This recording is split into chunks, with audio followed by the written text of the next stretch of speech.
श्रीराधा कृपाकटाक्षस्तोत्रम् मुनीन्द्रवृन्दवन्दिते त्रिलोकशोकहारिणी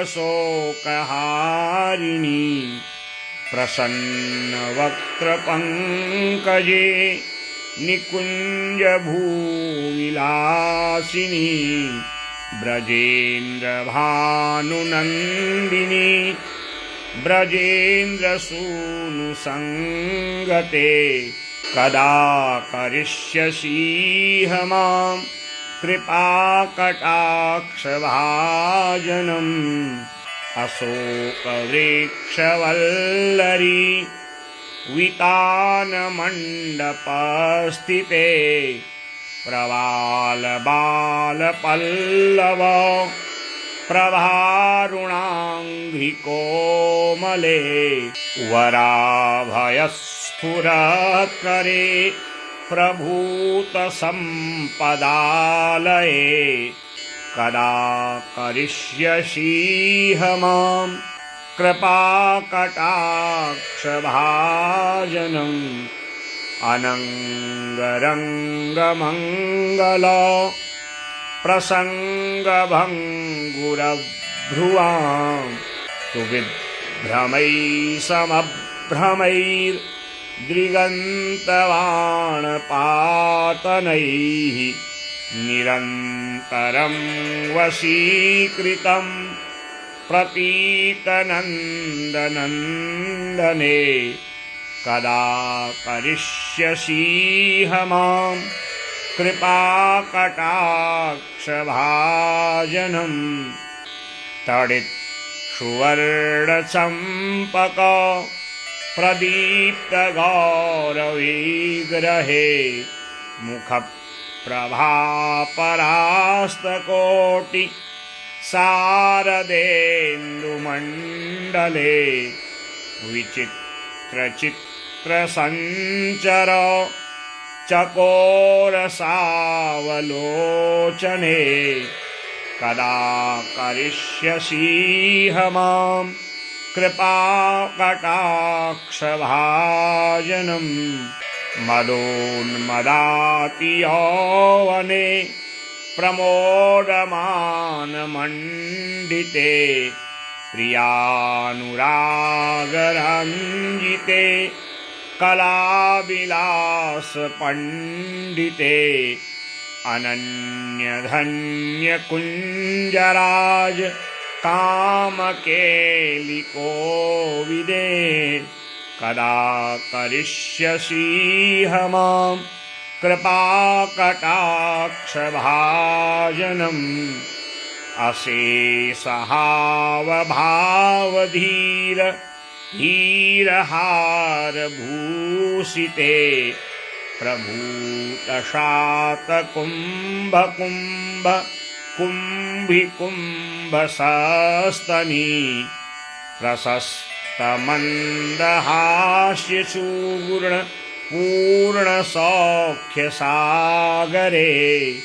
कदा करिष्यसीह मां कृपाकटाक्षभाजनम् मृडालबालवल्लरी तरङ्गरङ्गदोलते लताग्रलास्यलोलनीललोचनावलोकने ललल्लुलन्निलन्मनोज्ञमुग्धमोहनाश्रये कदा करिष्यसीह मां कृपाकटाक्षभाजनम् सुवर्णमालिकाञ्चिते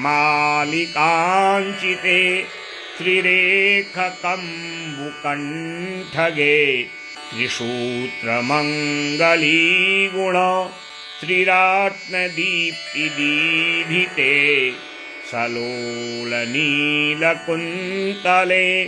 प्रसूनगुच्छगुम्फिते कदा करिष्यसीह मां कृपाकटाक्षभाजनम् नितम्बबिम्बलम्बमान पुष्पमेखलागुण प्रशस्तरत्नकिङ्किणी कलापमध्यमञ्जुले करीन्द्रशुण्डदण्डिका वरोहसौभगोरुके कदा करिष्यसीह मां कृपाकटाक्षभाजनम्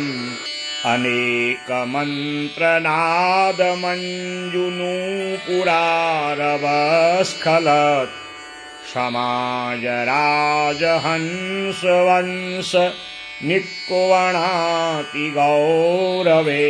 विलोलहेमवल्लरी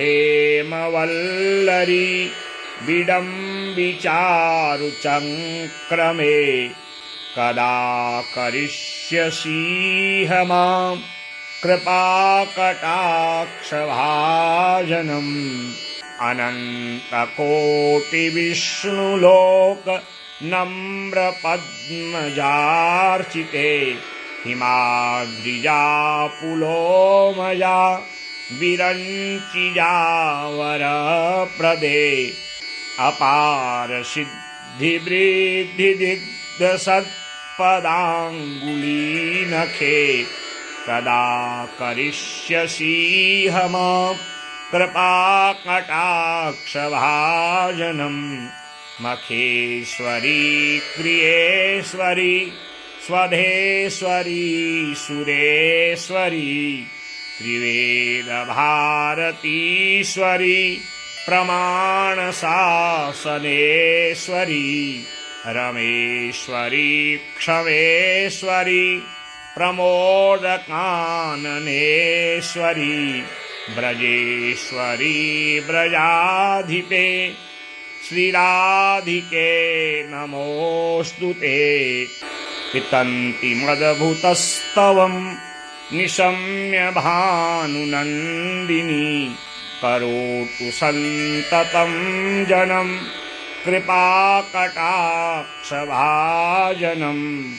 भवेत्तदेव सञ्चित त्रिरूपकर्मणासनं लभेत्तदा ब्रजेन्द्रसूनु मण्डलप्रवेशनं लभेत्तदा ब्रजेन्द्रसूनु मण्डलप्रवेशनं राकायां च शीताष्टम्यां दशम्यां च विशुद्धया एकादश्यां त्रयोदश्यां यः पठेत् साधकः सुधी यं यं कामयते कामं तं तं प्राप्नोति साधकः राधा कृपाकटाक्षेण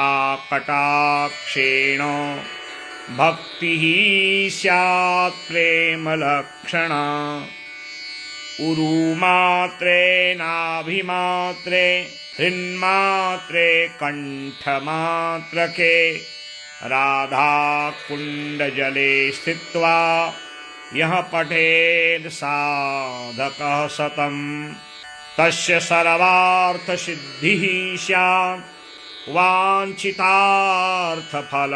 लभेत् ऐश्वर्यं च लभेत् साक्षात् दृशा पश्यति राधिकां तेन सा तत्क्षणादेव तुष्टा दत्ते महावरं येन पश्यति नेत्राभ्यां तत्प्रियं श्यामसुन्दरं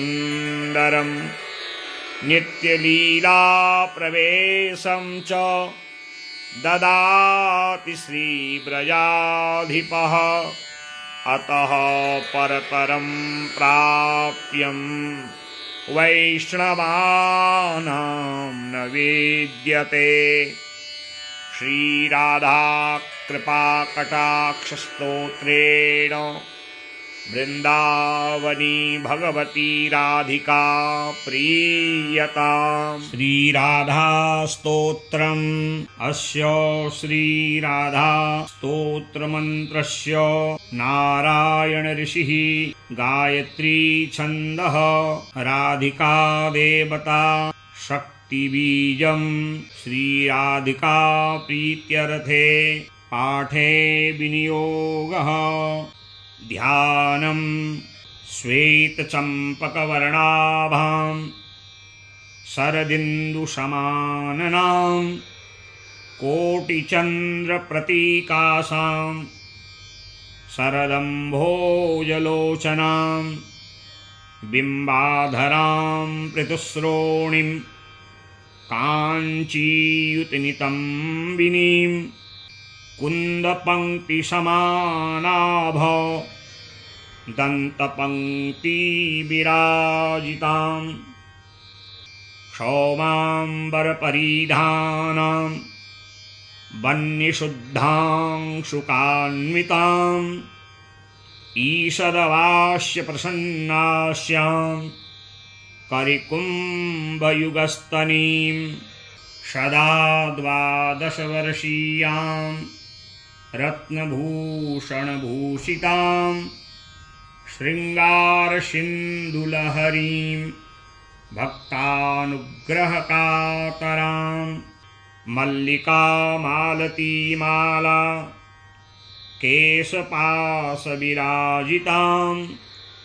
सुकुमाराङ्गलतिकां रासमण्डलमध्यगां वराभयकरां शान्तां शश्वत् सुस्थिरयौवनां रत्नसिंहासनासीनां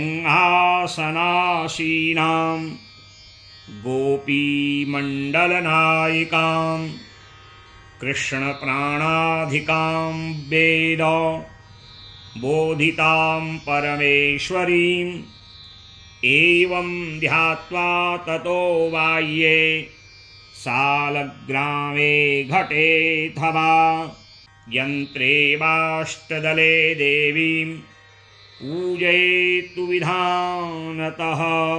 श्रीराधिकायै नमः। नारद उवाच स्तोत्रं वद मुने सम्यक् येन देवी प्रसीदति। श्रीनारायण उवाच नमस्ते परमेशानि रासमण्डलवासिनि रासेश्वरी नमस्तेस्तु कृष्णप्राणाधिकप्रिये। नमस्ते त्रैलोक्यजननी प्रसीद करुणार्णवे ब्रह्मविष्मादिभिर्देवैर्वन्द्यमानपदाम्बुजे। नमः सरस्वतीरूपे नमः सावित्रीशङ्करी गङ्गापद्मावती रूपे षष्टिमङ्गलचण्डिके। नमस्ते तुलसीरूपे नमो लक्ष्मीस्वरूपिणी नमो दुर्गे भगवती नमस्ते सर्वरूपिणी। मूलप्रकृतिरूपां त्वां भजामः करुणार्णवां संसारसागरादसमान् उद्धरां वदयां कुरु। इदं स्तोत्रं त्रिशन्धं यः पठेदराधां स्मरन्नरः न तस्य दुर्लभं किञ्चित् कदाचित् च भविष्यति। देहान्ते च वसे नित्यं गोलोके रासमण्डले इदं रहस्यं परमं न चाख्येयं तु कस्यचित्। यः कार्तिक्यां पौर्णमास्यां राधा जन्मोत्सवं बुधः कुरुते तस्य सान्निध्यं दद्यात् रासेश्वरी परा। केनचित् कारणेनैव राधा वृन्दावने वने वृषभानुसुता जाता गोलोकस्थायिनी सदा कृष्णार्चायां नाधिकारो यतो राधार्चनं विना वैष्णवैः सकलैस्तस्मात् कर्तव्यं राधिकार्चनं कृष्णप्राणाधिदेवी सा तदधीनो विभुर्यतः रासेश्वरी तस्य नित्यं तया हीनो न तिष्ठति राघ्नोति सकलान् कामान् तस्मात् राधेति कीर्तिता राधायाश्चैव दुर्गाया विधानं श्रुतिचोदितं यत्रोरंशो जगत्सर्वं यन्निम्यं चराचरं षडक्षरो महामन्त्रो धर्माद्यर्थप्रकाशकः वृन्दावनी विश्व पूजिता विश्वपावनी पुष्पतारानन्दिनी च तुलसी कृष्णजीवनी एतन्नामाष्टकं चैव स्तोत्रं नामार्थसंयुतं यः पठेतां च सम्पूज्य सोऽश्वमेधफलं लभेत्।